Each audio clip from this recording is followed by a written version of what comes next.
SmackDown took place tonight in Toronto, Ontario, Canada, from the Scotiabank Arena. To start the show, we had a video package recapping last week's wretched show featuring the very awkward segment between The Rock and Cody Rhodes. And after that, we had a massive improvement because coming off last week, which I thought was one of the worst SmackDown episodes of all time, we had one of the better ones this year. This was infinitely better than last week, and I would actually say this was the best SmackDown so far of the new year. This was a very good show. So after the video ends, we have Cody Rhodes walking backstage, and he's informed by two workers that he now has a new personal locker room on behalf of the final boss.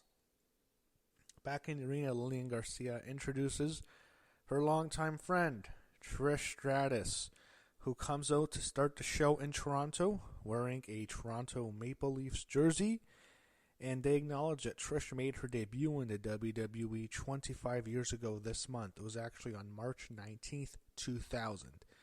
When Trish gets in the ring, fans chant, "Thank you, Trish," and this was genuine, unlike the whole heel "Thank you, Trish" thing she did a couple years ago.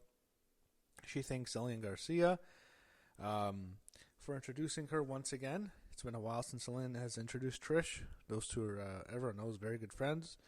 And Trish, there's a funny moment where she talks about how she sees a little girl in the audience and she says, "At your age, your dad probably had a poster of me on his wall." And then they show the dad. I don't know if it's a plant or some family member, but he's basically doing a heart motion with his hands. It's actually pretty funny. Trish says her kids will see her wrestle tomorrow for the first time, and we see them in the crowd. And this is big for her also because she's wrestling in the Rogers Center, aka the Skydome. She did wrestle at WrestleMania 18, so it's a big deal for her. Fans just love Trish here. This is a great moment. They're all popping for her, and then she introduces her tag team partner, Tiffany Stratton, who's also wearing a Toronto Maple Leaf jersey. I'm not sure Tiffany even knew what it was when she first got it, but fans really like them both. And then they take off their jersey and they toss them into the crowd. Everyone cheers. And then they're interrupted by Chelsea Green, who's also from Canada. She makes fun of Maple Leafs player Austin Matthews for failing to win a big game.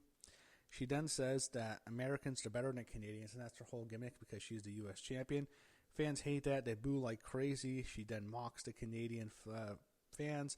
Tiffany Stratton, who's American, says, "You don't represent me." She challenged Chelsea, and we officially get a match.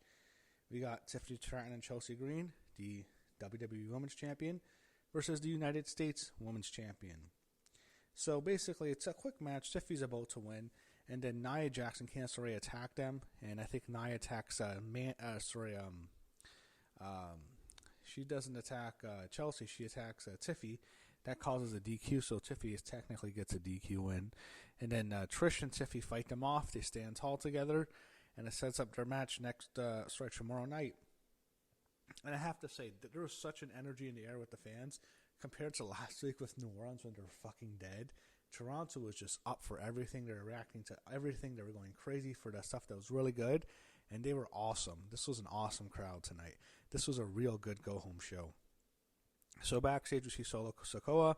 He walks by, sees Jacob and Tama. He wants Jacob to win the title. He hypes him up, and he basically gives his spot to Jacob. We see Cody Rhodes in his new special locker room. He has a giant wall full of wine, which is funny. It's like something you would see like in a major Vegas hotel, like some 5-star hotel suite. That's what you'd see. Who has a locker room with a wall of vodka? It's over the top. And there's also a huge giant bowl of sushi, and then R-Truth randomly shows up on Cody's couch in the locker room, and Truth basically he asks if he can have some food, and Cody says yeah, and basically Truth confuses The Rock with the Soul Man Rocky Johnson, which I thought's funny because how can R-Truth call John Cena his hero if he watches Soul Man Rocky Johnson? Huge difference. Anyway, He says Cody should consider The Rock's offer. I thought Truth was super entertaining here. I just kind of laugh at the absurdity because imagine if you have a locker room, you have all this wine, all this sushi. When are you going to eat this? How are you going to eat all that sushi before you go for a match? You might get shell sick, as Ertrude said. Jacob Fatu and Andrade. Man, Andrade's done nothing since he came back there. Really nothing much. I kind of wish they'd do more with him, but it's like they have nothing for the guy. Fatu just kicks his ass, wins with the jumbo moonsault. Los Garza confronts the Street Profits backstage. Street Profits and Los Garza, and we have a match. No one cared. DIY jumped Profits before the match. Per Deadly comes out. Motor City Machine Guns. Basically, 5 teams all brawling. It's just all out chaos, all out war, all out fight. No one wins. I'm guessing, hopefully, we get like some fatal 5-way ladder match at WrestleMania, because last year's match was really good. Hopefully we get that, but still a long ways out for that. So a lot more has to happen. We see Drew McIntyre backstage. He sees Cody, and he tells Cody that he sold his soul a long time ago. He really puts him down, and it was basically a good promo by Drew. We all know his good friendship with The Rock. The Rock's the reason why Drew got signed to a new contract. He made it happen last year. Then we have John Cena backstage. John Cena video package. And as the video package is playing, Drew McIntyre interrupts it. He just cuts a scathing promo on Cena. And they really want to make you guess which directions they're going to go. There's no official direction for WrestleMania, and there doesn't have to be. There's still 7 weeks out or something like that.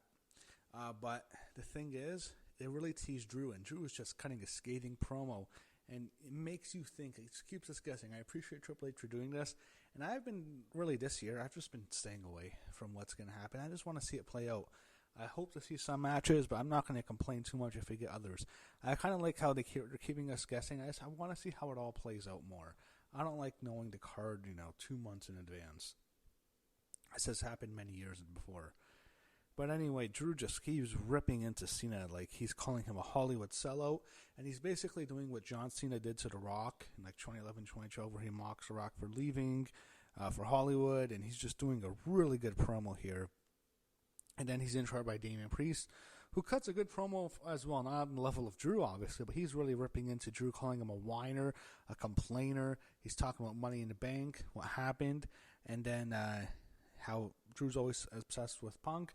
Then Seth Rollins comes out, and he basically recalls WrestleMania 40 with him, Damian Priest, and Drew McIntyre in the ring. And then he also recalls the Money in the Bank show, which happened to take place in the same arena, the Scotiabank Arena, last year. And that was, of course, the big show where Drew won Money in the Bank, and he comes out to cash in during the Damian Priest Seth Rollins match, but then Punk's there. He cost Drew the match, and basically ends up with Drew getting pinned and Priest retaining the title without actually pinning Seth.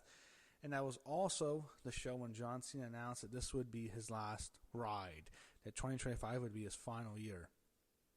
So that was quite an eventful show. I'm glad they brought up Money in the Bank last year, because it really did play into what's happening now with the storylines currently set up for Elimination Chamber. And of course, this is a much bigger show because it's in the stadium right now.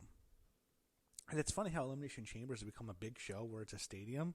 And, I've always thought of it like as maybe the 5th or 6th biggest show of the year in terms of pay-per-views. You have the Big Four, and probably Money in the Bank's bigger than Survivor Series right now.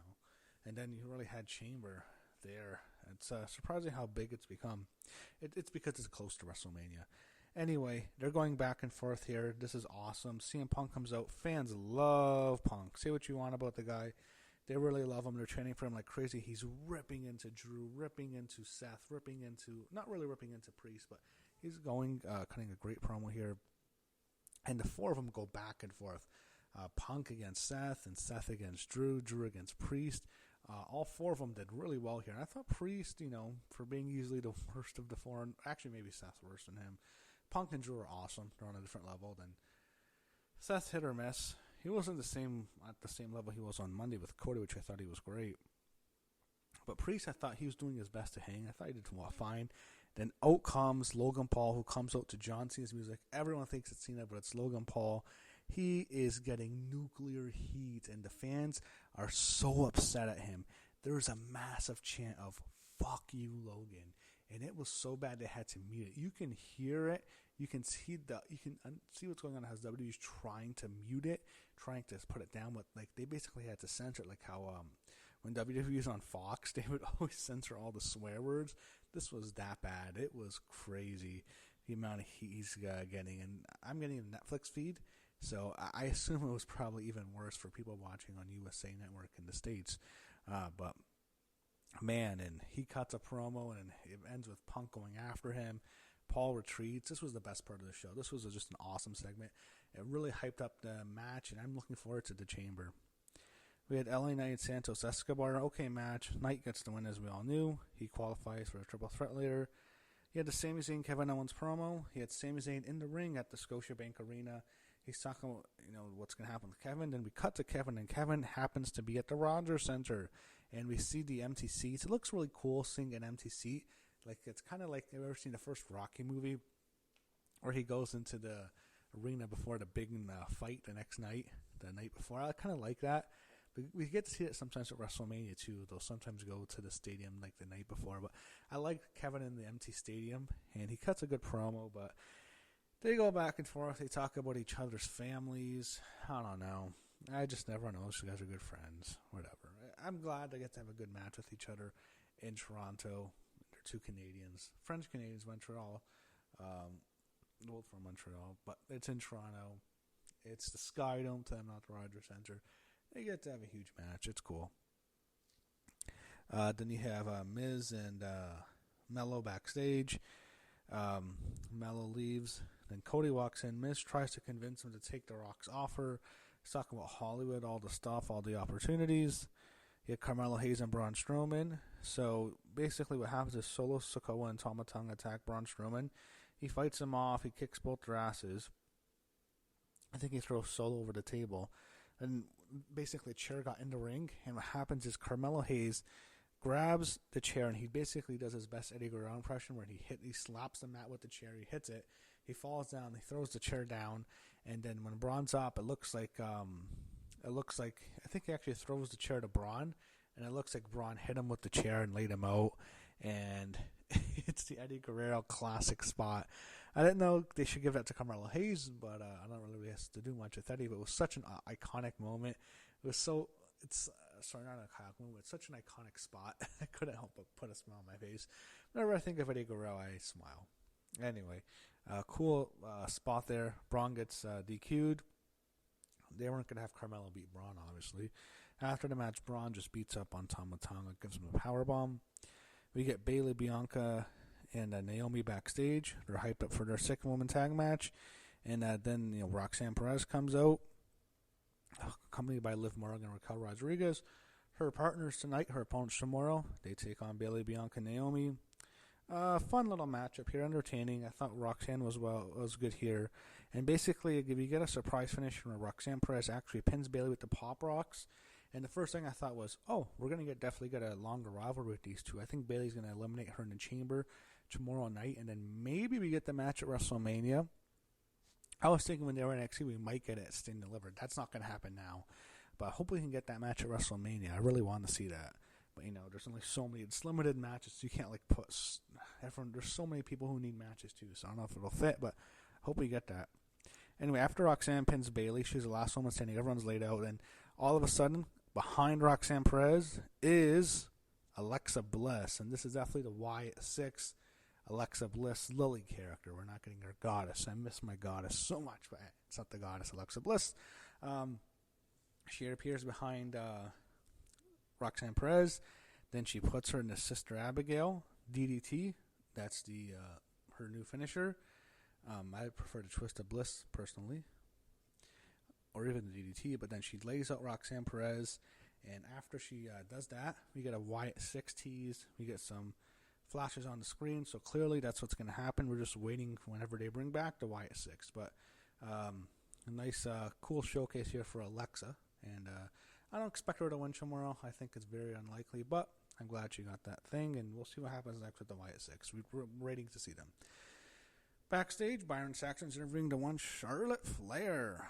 She cuts a decent promo on Tiffany. It's funny, they boo her at first, and once she does the woo at the end, everyone wants to do the woo with her.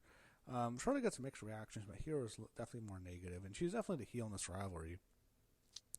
They do a preview of the matches on Elimination Chamber, plus the segment with Cody and The Rock. We get a video package on Shinsuke Nakamura, who's completely irrelevant, by the way. LA Knight really needs to beat him, because LA Knight's such a better champ than Nakamura. We have Solo hyping up Jacob Fatu backstage for a triple threat match. Then we get Jacob Fatu, LA Knight, Carmelo Hayes, triple threat match. Winner is the number one contender for the U.S. title. Fun matchup here. Fatu's the start of the match. He does all the damage. He's the heel, but at the same time, he kind of like works as a babyface because he's such a monster. He's just such a badass. What happens is he's destroying everyone. He really destroys Carmelo Hayes, but then LA Knight just wins in heel fashion after he throws Fatu out of the ring and he pins Knight, and he gets the win. I mean, he's kind of like a tweener anyway. He's not like a goody two-shoes face, but he basically won as a heel in this match, and Knight wins, and hopefully he gets his U.S. title back soon. Backstage, Cody Rhodes walks past CM Punk. He tells Cody to take the offer, and basically Punk says that he would have taken the offer as a young man. He's basically telling Cody to take the offer, however, to shove it up sideways and sick it, the Rock's catchphrase. They're really teasing Punk's string. They really want you to think that Punk is going to take the Rock's offer, and part of me hopes that it's not true because I really want to see Cody and Rock. I'll be honest, that's the match I want. But if it's Punk and Cody, I'm not going to play. That's fine. You just can't get Rock this year. Yeah, they definitely want you to think Punk's going to turn on Cody. Something's going to happen clearly tomorrow night. It's going to be impactful. So the final segment on the show is a Cody Rhodes promo. Michael Cole's in the ring. He's basically calls out Cody to the ring. He's trying to persuade Cody to sell his soul. He's bringing up his family. And then all of a sudden, an American Nightmare pickup truck rolls up on the stage. And then Cody walks to see it. And then on the screen appears The Rock. And he's basically ready to board the flight to Toronto, where he will appear tomorrow night. And he talks about how he doesn't want Cody to let him down. He repeats himself over and over again. It's kind of like when he keeps saying the final boss. He keeps repeating it over and over again. And he reveals that he's been talking to Dusty Rhodes. And Cody's surprised, and then he shows a belt. This is the old final boss belt he used to whip Cody last year. And it says, Cody's soul on the belt. Under it says, the date Dusty Rhodes died. Wow, that was cold. He says he wants Cody to do the right thing, and he knows he will. He doesn't want Cody to disappoint his father, and that's a gangster mafia threat. That was really good. That's how the show ended. It kind of makes you think, are they doing Cody Rock? They want you to think that, but probably not. However, I have to say, it was such a good promo at the end, and Rock was so cold and sinister here. It makes you think they got to do that match eventually at some point, even if it hasn't happened this year. But anyway, SmackDown tonight was awesome. It was infinitely better from that fucking disaster that was last week. One of the worst SmackDowns ever. We got such a better show this week. Fun show in Toronto. If Chamber wasn't tomorrow night, I might have even wanted to rewatch some of it. That was that good. It was easily the best SmackDown of the year. And we'll see what happens tomorrow night for Elimination Chamber. If you didn't already, you can check out my predictions, which I posted yesterday. And we will see what happens tomorrow in the Rogers Center, better known as the Sky Dome, as we continue to drive down the road to WrestleMania.